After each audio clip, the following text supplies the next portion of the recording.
All right, today we're going to talk about solving for x and y intercepts.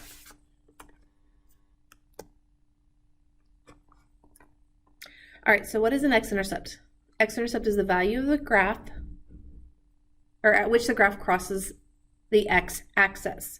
In other words, is where y is equal to 0. And we're always going to write this as a point x, comma 0. The y-intercept, just like the x-intercept, is where we cross the y-axis. And it's where x equals 0. So this will be the point 0, y. Okay? So x-intercept y is always 0, y-intercept x is always 0. So when we're looking at the graph, your x-intercept is this point here, and your y-intercept is this point here. Okay? All right, so looking at the graph here, I'm going to go look at the graph and look at where do I cross on the x-axis. So this one, I go left 2. So my point is, oops.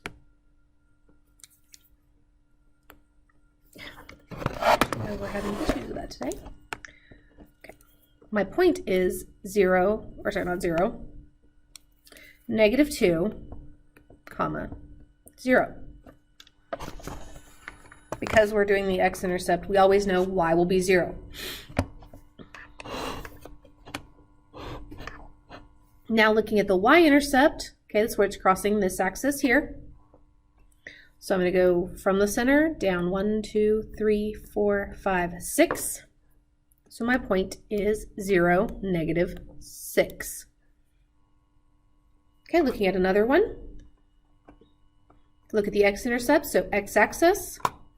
I had to go left 1, 2, 3, 4. So my point is -4, 0.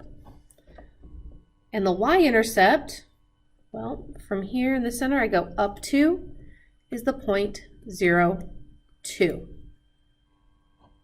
So that's finding it from a graph. You're just looking where they're crossing the x or y axis. Okay, now let's look at from a table. So from a table, we're going to look for where either x is 0 or y is 0, depending on which one we're looking for. For the x-intercept, we want y to equal 0 every time. So we're going to look for where is y 0. So if I go down my table, well, right here, so this point right here is my x-intercept. So the point is 2, comma 0. Then we go to look for the y-intercept, so we're looking for where is x 0. So going down, well, x is 0 here, so we get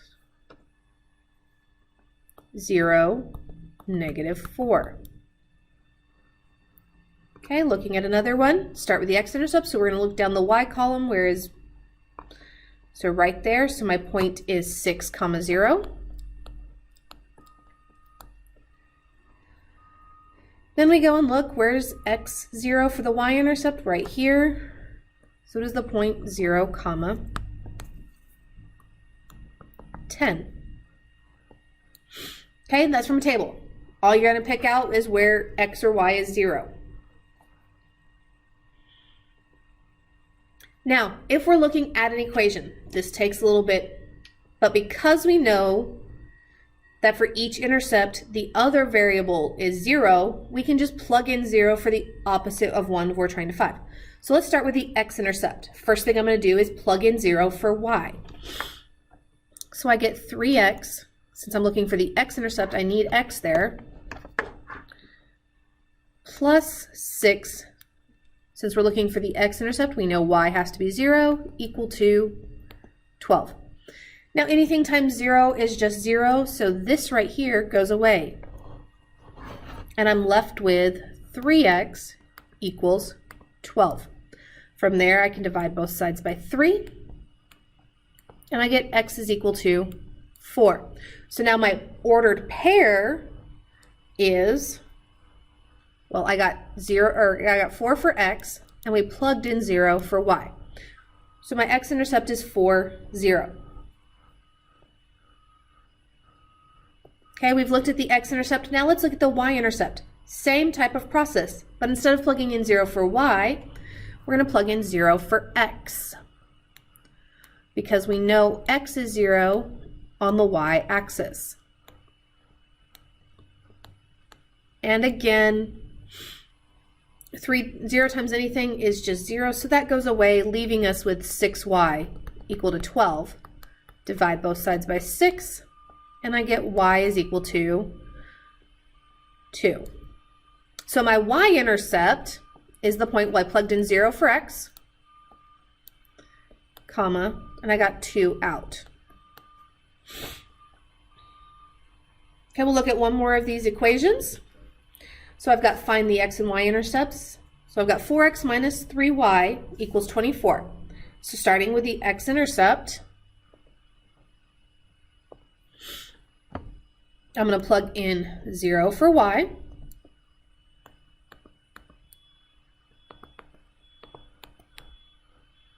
Giving me 4x is equal to 24 because that becomes 0 and goes away. Divide both sides by 4. So we get x is equal to 6. So my x-intercept is the point 6, 0.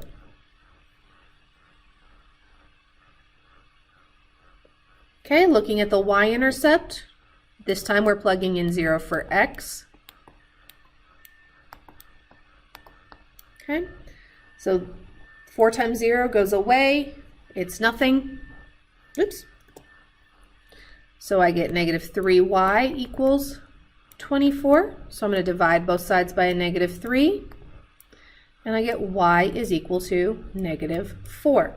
So my y-intercept is 0, negative 4. All right, that's all I have for you in this video. We'll see you in the next.